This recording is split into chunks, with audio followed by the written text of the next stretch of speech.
In February 2007, Stephen Day was subjected to a terrible unprovoked attack which changed his life forever. He was left with crippling PTSD, and Stephen developed uncontrollable jerky movements which left him unable to eat, sleep, or even just hold a cup of tea. Well, things reached crisis point this summer when Stephen tried to take his own life. Desperate for help, thankfully Stephen's path finally led him to the Speakmans.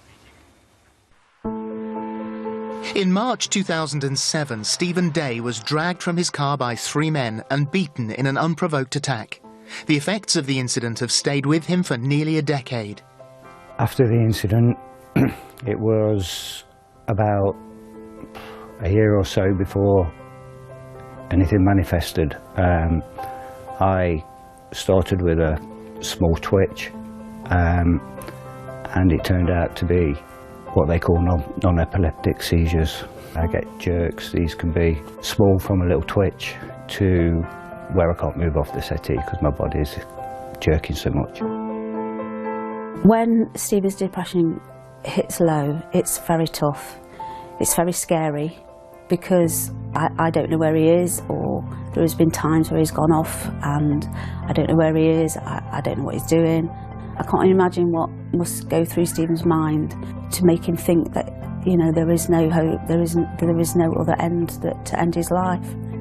No one till this year actually put a proper diagnosis on it. After a short stay in hospital, and they diagnosed me with PTSD. The suicide attempts affected me and my family because, you know, I love Stephen so much. He's my soulmate, and I felt that the PTSD and the depression was taking everything away from me that I loved. Struggling with both the mental and physical effects from his PTSD, Stephen enlisted the help of the Speakmans to help him overcome his condition. Why do you think they attacked you? The police said I was in the wrong place at the wrong time. At the time, some of the things they said, which I forgot about, to be honest, some of the things they said, and that made it more personal. So it just made it seem more like a personal attack than a wrong place, wrong time thing. The jerks, what do you think causes them? Personally, I think it's my body not being able to cope with things. So you're telling me if we process the incident and solve the problem, that the jerks and twitching will stop? I'd love that to happen, yeah. When's the twitching worse? At night. Why at night? End of the day, stop being busy. Starting to wind down. When did the attack happen? At night. It's my belief, looking at you, that every night you expect to get attacked. Never thought like that. Now that you're thinking about it, how does it make you feel? It makes me realise what's been happening for the last years. It's realisation, isn't it? So was this about you, or was it about your car?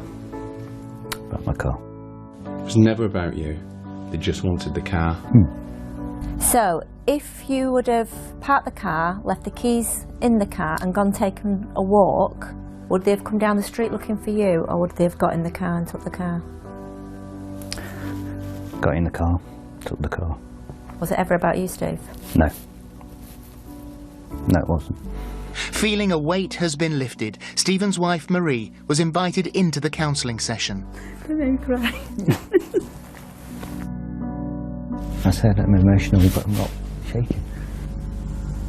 Not shaking. He's not shook once, even though he was crying. You've got a tear.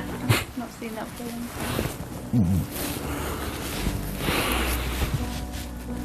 Feel relieved. Wow. God. And Stephen joins us now alongside Nick and Eva Speakman. I just, it's the change in you, even from the beginning of that conversation to the end, was so profound. What does it feel like to watch that? Can you see the change? I can, yeah. We was just saying, it feels like I was watching somebody different. It feels like I was watching from the outside, because the change has been so massive. And how different is your life now? it's like a me again. I've got me back. I'm not shaking. I can drive distances. I can plan things, and I'm enjoying being around people. I'm enjoying socialising. Eva, you said to me a moment ago this was one of the best cases that you'd ever had. Why? Definitely. I think it was the most rewarding. It was the biggest challenge because Stephen had been told by psychiatrists, psychologists and neurologists that he could never get better as a result of believing there was no hope. He tried to end his own life. And for us, that was it was heartbreaking, and it was the best case because it had the biggest impact, it had the biggest difference to know that since we've worked with Stephen, he's had no jerks, he's had no convulsions, he's had no fits.